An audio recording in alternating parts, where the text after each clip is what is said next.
Hello, I'm Maruhang Kawang Limbu. Welcome to Journal of Global Literacies, Technologies and Emerging Pedagogies. Today, I'm with Balkrishna Mabuhang, a professor of Central Department of Population Studies, Tribhuvan University, Nepal. Professor Balkrishna Mabuhang and I are going to talk about cultural, linguistic, and the political condition of South Asian indigenous peoples. Please introduce yourself. I am Balkrishna Mabuhang. I have been associated with the Central Department of Population Studies, Tribhuvan University, one of the oldest university of Nepal. I have been teaching there for the last 25 years.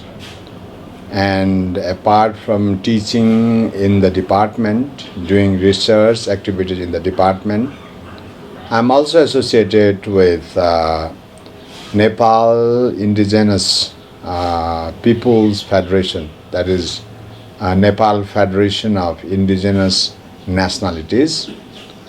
That is the federation of more than 53 different indigenous peoples organizations. I work as a Secretary General at the executive post for the last 3 years. That was my term. It was 1999 to 2002. So you mentioned that there are 53 nationalities or indigenous peoples in Nepal, or there are more than 53 as government has formed a task force and figure out about 59 different ethnic groups as indigenous nationalities of Nepal. There might be more than that, but the government has promulgated an act called Nepal National Foundation of Indigenous Nationalities. That act enlisted 59 different groups as indigenous peoples of Nepal. But there are many other groups who are not enlisted in that act, so they are also arguing to be the indigenous peoples. Thank you, Professor Mabuhang. So what's the difference between ethnic people and indigenous peoples? Oh, that's a very interesting question you put us. As far as my study, and I understand, is that what is the ethnic or ethnicity or ethnic group? And the first thing we have to, discuss about it. Mm-hmm. So this is a kind of French word, ethne, and that stands for the different group. For instance, when the colonial forces came to this region, came in Asia, so they were also the people, and they did have kind of different language, cultural, religion, and different practices. So they saw different kind of peoples when they came in Asia or in Africa and so on. Mm-hmm. So they saw them, so they said, oh, they are culturally, socially, racially or linguistically different groups. So what they are means they are ethnic groups. They are different from the colonial, or they were different from the European colonial, the people. Mm-hmm. So, for instance, in the case of Nepal, there are many cultural, social, linguistic, and the racial groups. Mm-hmm. So, by terminology, so the English people, they made a nomenclature that they are the ethnic groups. Oh. So the ethnic groups, what I understand is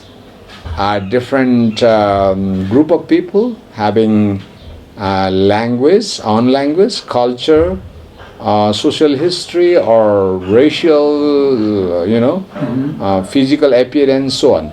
So now the question is, what is the difference between ethnic group and the indigenous nationalities? So ethnic simply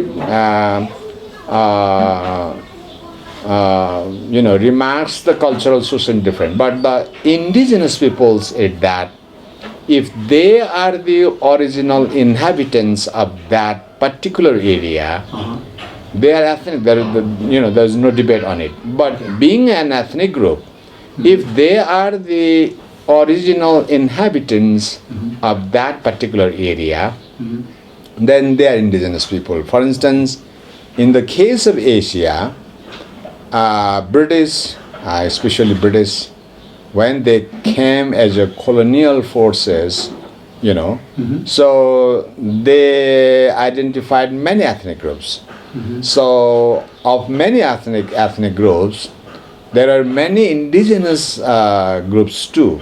So those indigenous groups are called as the tribal groups, tribes in the case of Asia. And they call tribe, or they call Aborigine peoples in the case of Australia. They call First Nations or the natives, in the case of America. So in the case of Europe itself, the Europeans were the first inhabitants of the Europe. But in the case of North Pole, North Pole. So the people, the Sami people, they are there, and Sami people are known as to be the first inhabitants, original inhabitants of the Europe. So many Europeans, travel across the Europe. They travel across the world, and if people leaves their original place and settle to somewhere else, then they are known to be ethnic peoples, not the indigenous people. So ethnic people, culturally different people, if they are living in their locality, in their territory from the very beginning, and they have been still there, then they are the indigenous peoples. If they are migrating from one place to another because of so many social, political migration, so many reasons, and they are not the indigenous inhabitants, indigenous peoples, rather they are called to be ethnic people. Here in Nepal or South Asia, we tend to use Janajati and Adivasi. Do you think they have different meanings? And if they have any different meanings, can you explain them to our local and global Jagaltape audiences? Yes, both words originally came from, I think, Hindi or maybe Sanskrit, because Janajati, because South Asia, the Hindi language is one of the dominant languages. The Indo-European, the stock of Indo-European stock, So in Hindi or in Sanskrit, Janajati refers to the kind of stock of people. So they are culturally, socially different groups. For instance, Jati. What is the difference between Jati and Janajati? Right. So Jati refers to be more ethnic groups, and Janajati refers to be being an ethnic group. They are more culturally, socially different, and they tend to be indigenous inhabitants. So Janajati is definition of the first inhabitants from very cultural, social, linguistic point of view.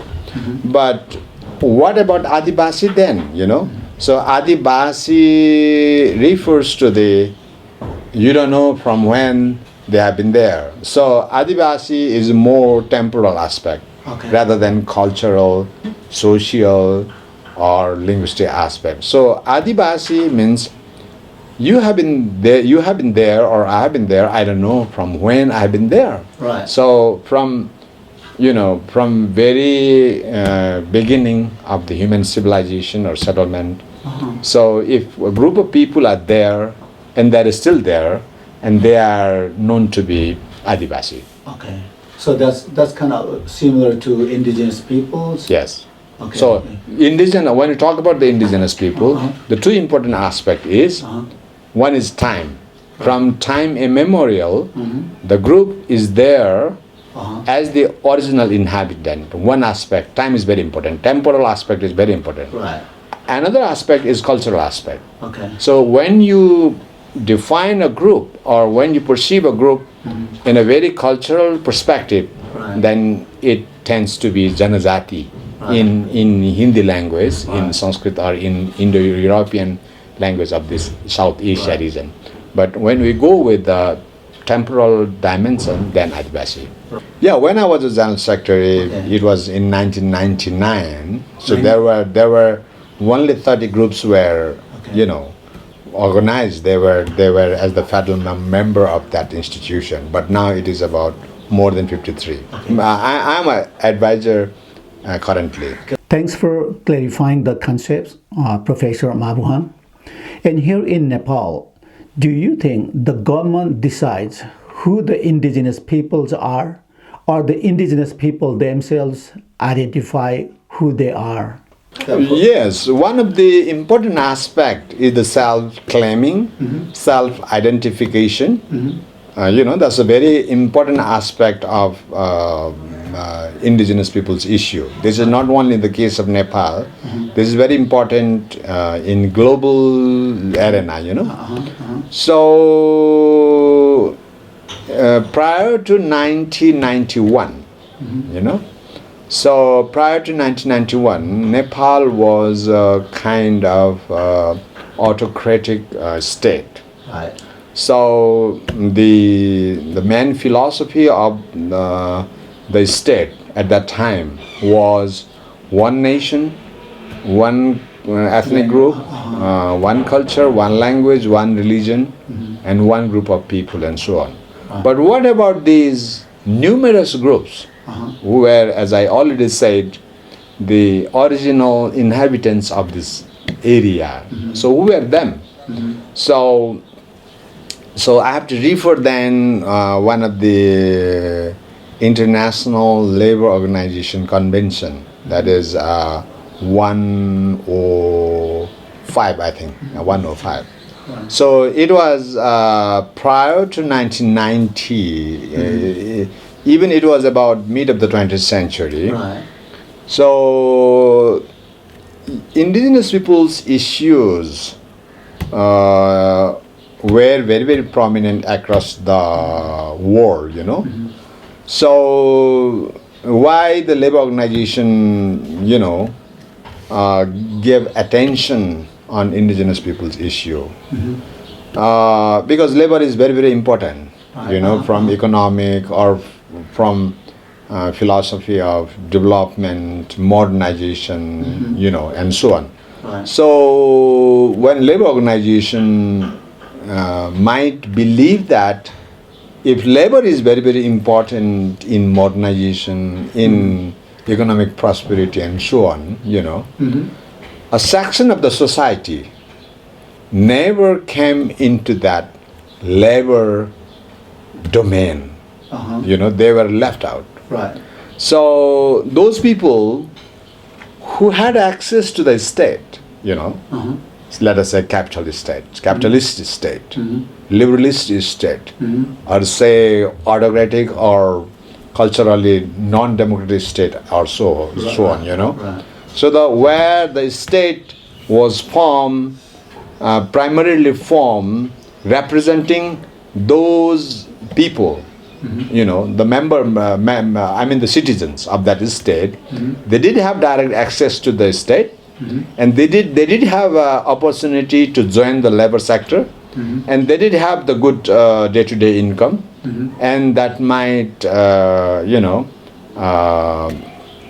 attributed or that really brought a kind of prosperous in the society.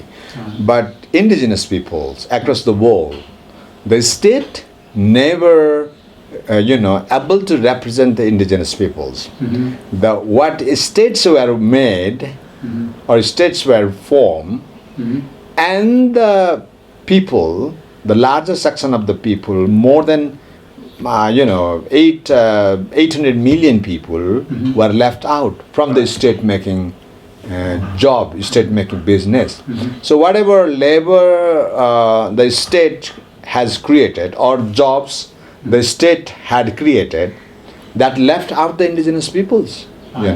So the labor organization, international labor organization, gave attention, pay attention to those section of the society. Why did these people not, why these section of the society did not come into the labor sector and not able to achieve the prosperous life and not able to the economic prosperity? Why? So the permanent question was in front of the International Labour Organization. And ILO found that, these indigenous peoples, say tribal peoples in the Asia, or say aboriginal peoples in Australia, or native people in America, are not access to the state and they are left out. And ILO made a very comprehensive study, and ILO promulgated one convention, and that was Convention number 107, as far as I remember, Convention 107. And that convention made a very concrete notion that, these are the backward people. The state must give proper attention to integrate these tribal people, these aboriginal people, these native people into the mainstreaming. So by mainstreaming them, their social, cultural, economic, educational, and so on, whatever problems they were, grappling with, or those problems would be sorted out. That was the ILO's perception. But the indigenous peoples, that did not work for the indigenous peoples. And what was the problem? The problem was that indigenous peoples were not the backward people. They were historically marginalized, historically left out when the state formation business was made. Okay. So in the case of Nepal, if we look at the South Asia, in the case of Nepal, for instance, Naga people in India, Tripura people in India, or the Mizo people, or say Munda, and so on, In India. So yes, India is a larger subcontinent, So in that larger subcontinent state, the state was formed visualizing the Hindu religious group one hand, and the Islamic religious group another hand. So the for Islamic people, the Pakistan was formed, For Hindu people, Hindustan was formed. But the state makers did not, look after these Naga people, Mizo people, Boro people, the Tripura, Munda, Santhal, and so on. So my issue When you say Santhal, that's also in India? They are in India or Nepal? in India and in Nepal too. So the question is that what Convention 107 says, it is not the complete, the convention, because many indigenous peoples accuse the ILO that ILO became the racist, or ILO could not identify the aspiration, identity, interests of the indigenous people across the world, So ILO was compelled to form another study and came out in 1989 with Convention 169. Okay? So in that convention, ILO very explicitly, identified indigenous peoples who have the different world vision, who have the different culture, language, and so on, then the state language, state ideology of the state. I mean the language, I mean the culture, and so on. So it is in 1989 around the ILO, promulgated the Convention 169 that very explicitly put the self-identification of the tribal people, of the Aboriginal, of the native, and of the Sami people, and of the Janjati people of Nepal. And in 1991, when this notion came into our mind, and we also found that, whoa, this is not only my individual problem, this is not only my community problem, this is the problem of the world. The globally it has been recognized. So why not to pursue this philosophy, ideology, principles, and the definitions, and declare ourselves, on the basis of self-identification, we are the Janjatis. So Janjatis are culturally indigenous people, and we are different culturally from the mainstream, the groups. So now comes, it is, you look at, very interesting. It was happen with the advent of multi-party democracy in 1991. In Nepal. Yes, otherwise, in the panchayat system, so we didn't have this sort of knowledge. We didn't know what the globally happening and how indigenous people are grappling with their problems. We didn't know. So with the advent of multi-party democracy in 1991, we came to recognize ourselves that we are the indigenous people. We are not being represented in the state making business. We don't have opportunities that state delivered to the common citizens of the city, of the state. So in 1991, when multi-party democratic constitution was crafting, so indigenous nationalities asserted their self-identification, and there was a kind of conflict, ideological conflict. The cultural issue. So the member of the commission, drafting commission, was arguing that cultural issue is a minor issue, linguistic issue is the minor issue. They were supposed to devising a major constitution, and that would be multi-party democratic constitution, disregarding those, as they said, minor issues, and they were cultural, social, the own world vision of the people, and this and that. So however, 1991 constitution, and that was framed, merely addressing the multiple political groups, rather than multiple cultural, social, linguistic groups. So in the constitution, it was asserted that Janajatis. There are in many places, constitution spell out Janajati words time and again. And what does it mean? What did it mean? When we argued, then the current government form a task force. That task force identified 59 different indigenous nationalities. Thank you, Professor Mabuhang. You frequently use the term ILO. Can you a little bit explain it, please? Oh, it's a big question. I already said International Labor Organization. In my knowledge, when there is two superpowers, America and the Soviet Union, so the world divided into the communist bloc, either communist bloc or capitalist bloc.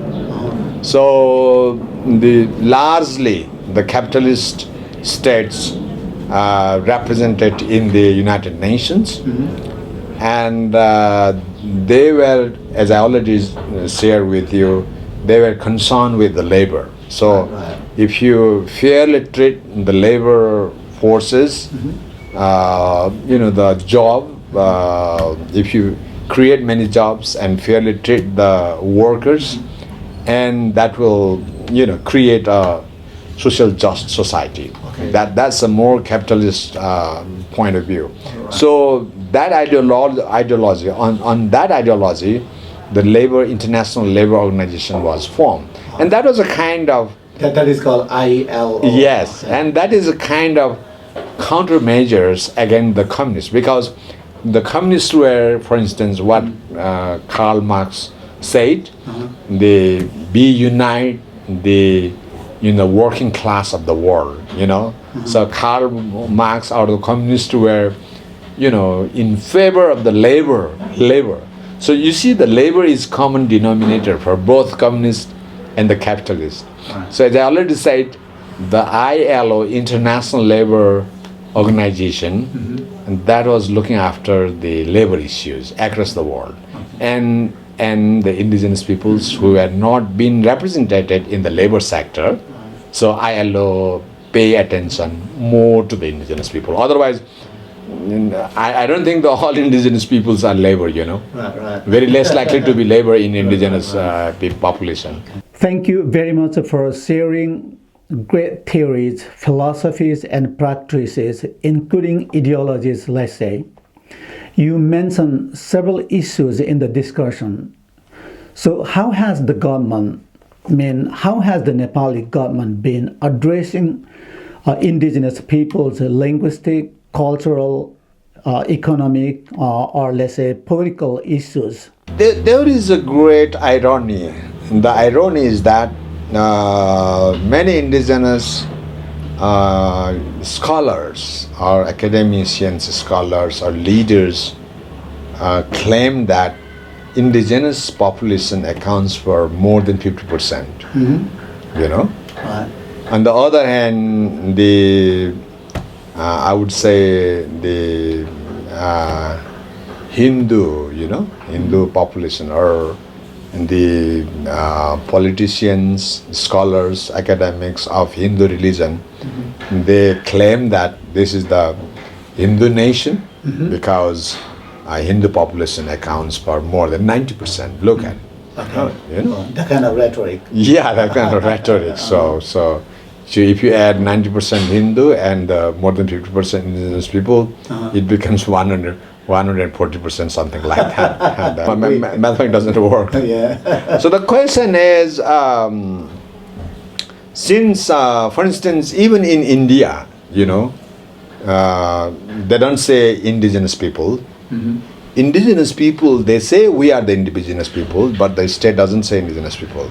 State says tribal population, okay? In India? In India. So, however, the tribal population accounts for not more than 7-8% in India. How many percent? 7-8%. 7 or 8? 8%, around I think, okay. not more than that, Right. okay?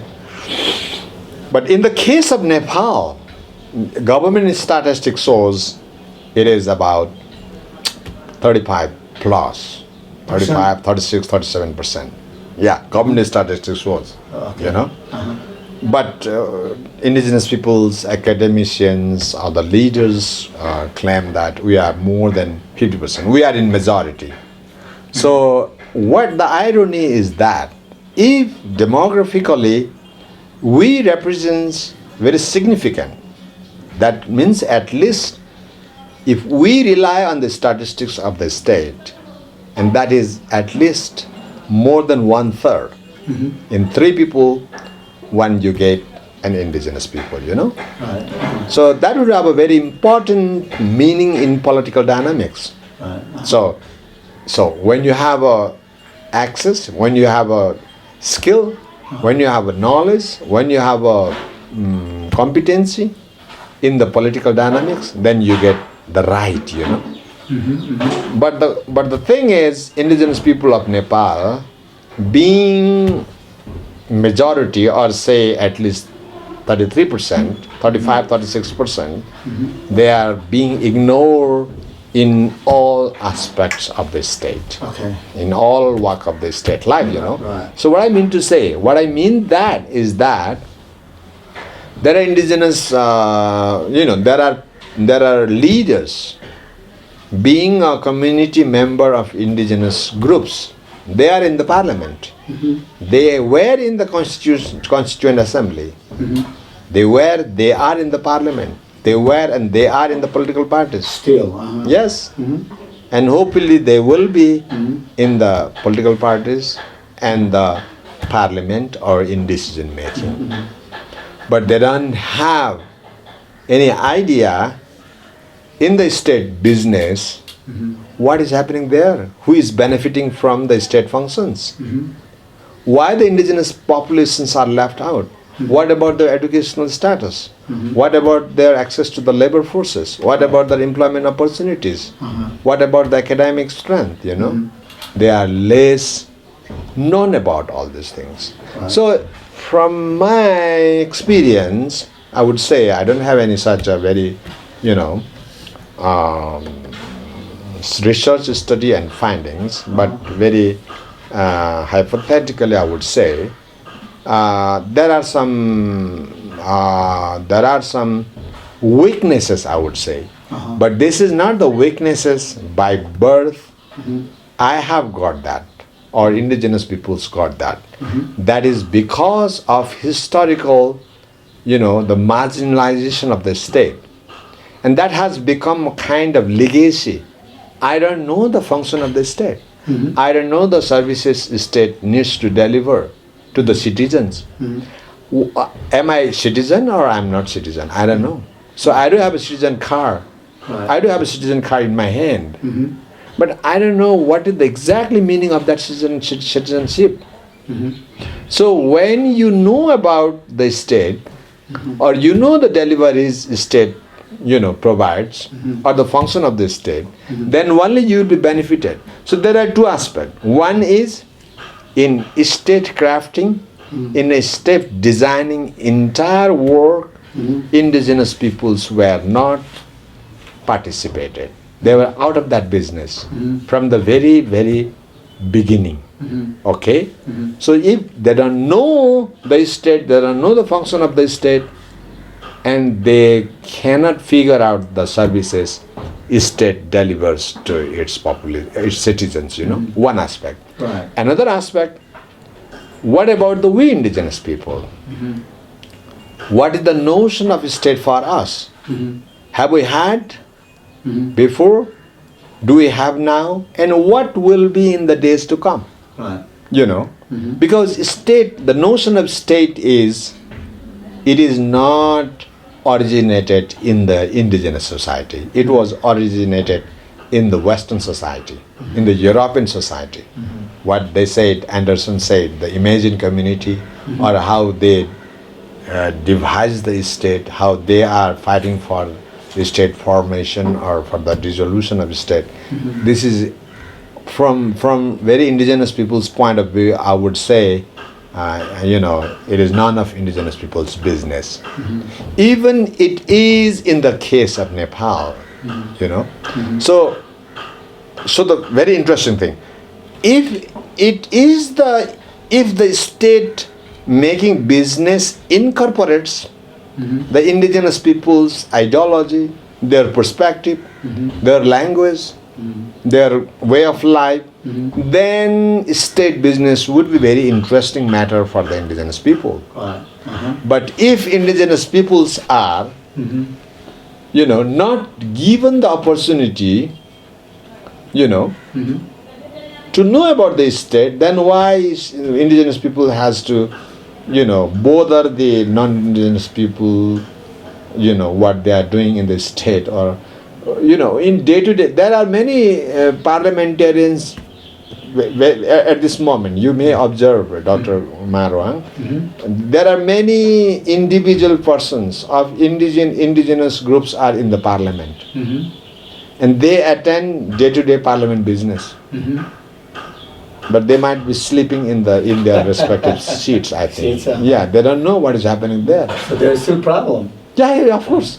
So the question is, unless you involve them in the state's structure, state's norms, state's ideology, principle, unless you incorporate, unless you make the participation of the indigenous peoples, you don't know what is happening there. Okay, yeah. You don't know what is happening there. So the question is, what sort of benefits or what sort of activities Nepali state had made for us? Largely we don't know. Largely we don't know. So for instance, so what do we know? If I become the parliamentarian, maybe I will get a car. Right. I will get a handsome money in every month. What I do with that handsome money? Oh, lot of things I can do with the handsome money. Or I can travel across my constituency with having a good Japanese or European car. Right. Is that the real essence of parliamentarian or the function of the parliamentarian of a state like Nepal or many other developing countries, So the question is, the major discrepancy is that whether state is the principal idea of indigenous peoples or not, or where state is really required for us or not.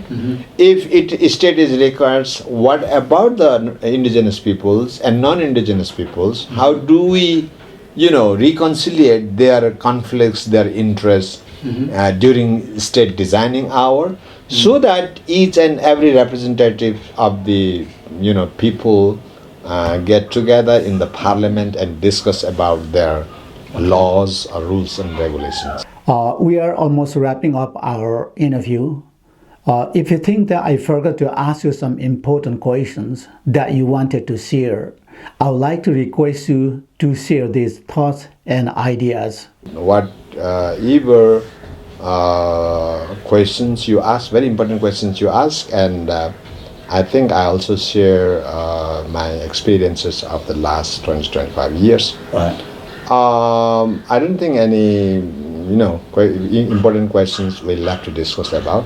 But I would like to stress is that knowledge is very, very important aspect. So there is a major discrepancy.